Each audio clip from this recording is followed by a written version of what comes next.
Hi everyone, hey, welcome guys. This is the September reading for the Trump Prophicies.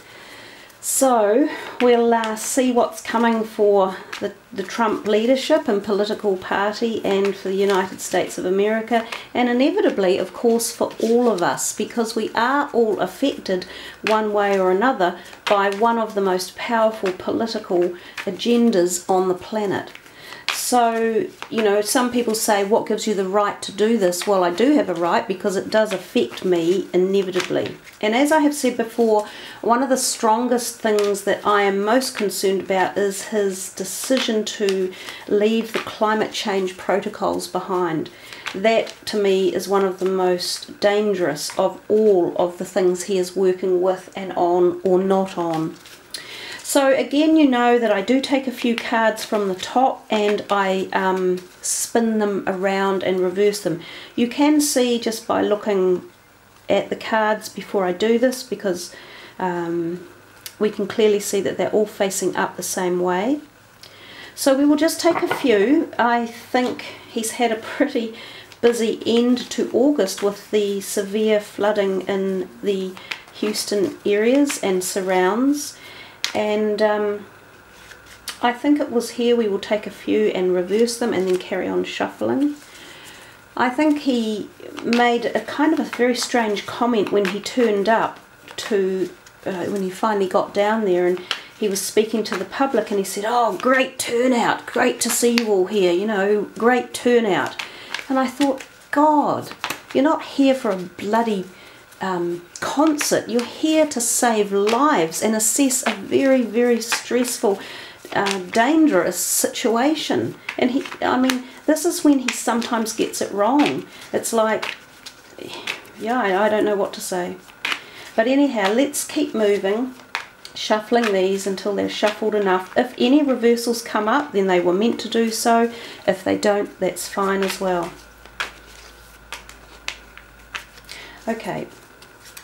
The first card is the 8 of Pentacles, the 7 of Wands, the 10 of Pentacles, the Ace of Pentacles, all facing up the right way, the 8 of Swords reversed, and the 6 of Swords. So actually that top row look really good, and most of them are about pentacles or finances. And I said last month for August finances would appear to be on his mind, and in August there seemed to be a little bit of a, you know, like a glitch or a turning around of finances. But this month they feel as though there's something more positive, or there's more hard work being done around them, or there's a pulling on something of the foundations of the American finances. Whatever way, it feels as though they are quite positive. And they are either utilizing the fact that they have a long history or standing of some sort of solidarity or strength.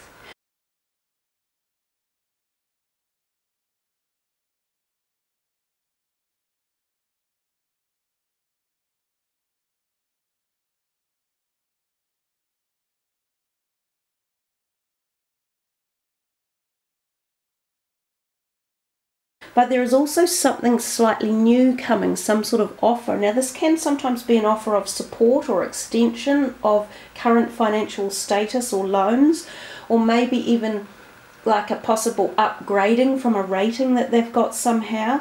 And yet we've just, as I said, come through this horrendous climatic weather event, which is undoubtedly going to cost billions and billions of dollars in insurance alone, let alone the loss to businesses and communities and personal people unable to spend for a while.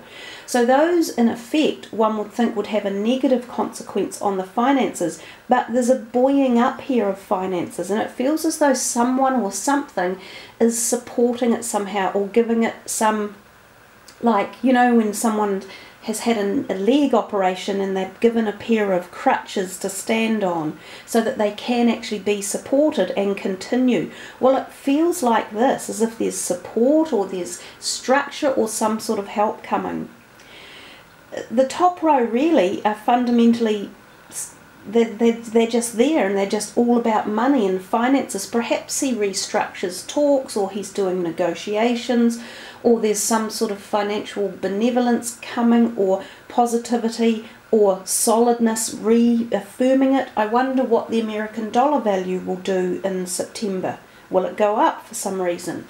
Maybe it also means that there could be spending. Maybe he's going to start spending in September. Maybe some of his proposals that he's been wanting to get through actually happen, and consequently when they're pushed through, you often spend money. Because there's action in both the first card and this card. They're full of action, if you like, around the prospects of money. The Seven of Wands is all about not giving up, actually, and kind of standing firm on your ground. And he could possibly feel that. He might be going, look, I'm doing fine, or we're going in a set direction and we're going to keep going, so let's not give up now, we'll just keep at it. He definitely still has people around him, not necessarily agreeing with his policies, so there are people quite close to him still saying, oh, listen to us, do it our way, you can't say that, you can't do that, stand back. But he's still being the Donald Trump we all know. He's sort of so dogmatic about what he wants and the way he wants it, that card, the Seven of Wands, very much represents that, if you like, dogmatic attitude. So there's something quite determined still about him. He has this aura around his personality that Donald Trump gets what he wants, and I think that still continues through. So he doesn't show any signs of falling by the wayside in that area at that point in time. But then we come down here to these two and we see one reversal only. So as each month's gone by, there's been slightly less reversals. Now this is the Eight of Swords and this is the Six of Swords. So they're both swords, and they're his sign because this is an air sign energy and he's the Gemini. So they're about communication. Now this card here in particular is about communication being stuck and not being able to see a way out and feeling as though you're sinking, in particular because he's going head down. So this could be to do with something along this lines of, the North Korea rhetoric that the two of them are playing off between each other. And I think he's been warned just recently that this could become a very dangerous syndrome. Let's not let rhetoric be the thing that starts a bloody war between these countries, because China will be dragged in inevitably. Russia's going to have to take a stand. Then you'll have other allies that feel they either have to or they're not. So the whole thing will become dreadfully unbalanced, without a doubt. So it's all about tying down some of the words he says and some of the ways he acts. So perhaps he is literally cuckolded. Somebody puts him in a box and says, look, we're going to do the press releases for you. You're not going to say anything.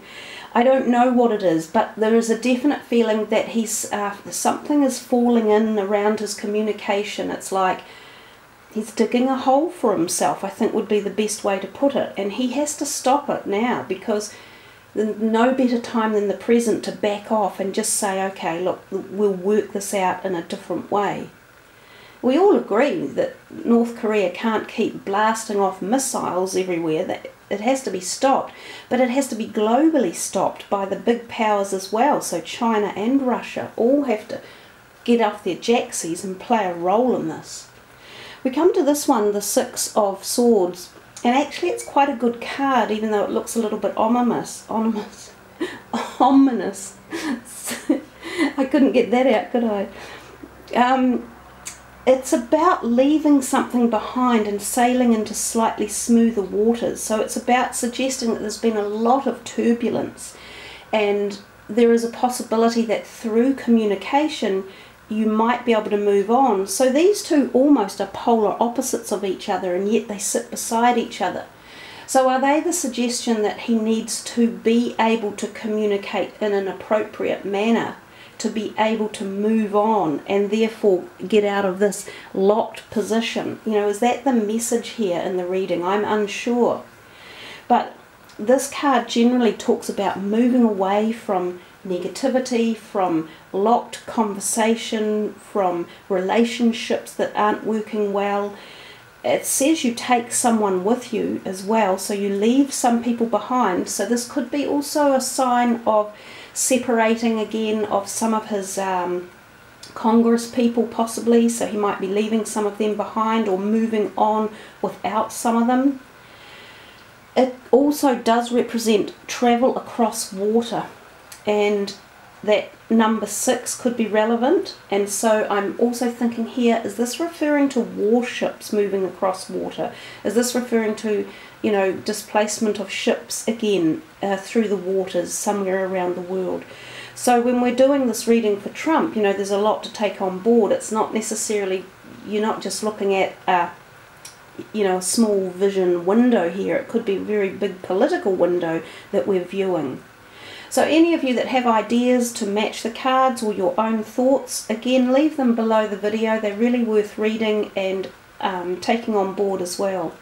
So one last thing I thought we would do, because he's such an interesting character, I thought, wouldn't it be nice to look into what he might have had in one of his recent past lives? So, with a little bit of shuffling, we will shuffle these cards to find out what was one of Donald Trump's recent past lives. And we will use his birthday as the card number to pick from. So, he was born on June the 14th, so we will pick June because it's easier than picking the 14th one down. So we will pick the 6th card down.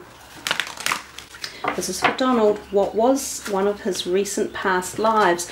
Now, at some time in his past life history, what exactly was Donald Trump and who was he? It does usually affect this lifetime one way or another. So from the 6th card down.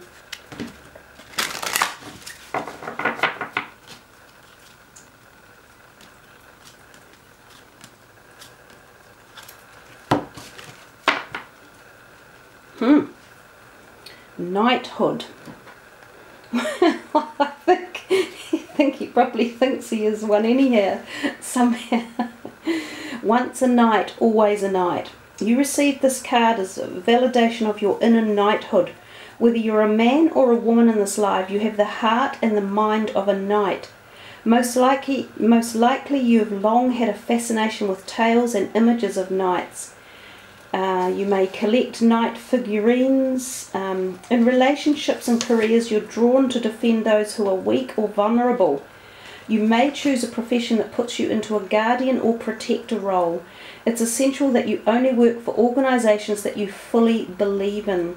As a knight, you're loyal to those who earn your respect. Otherwise, you're not happy.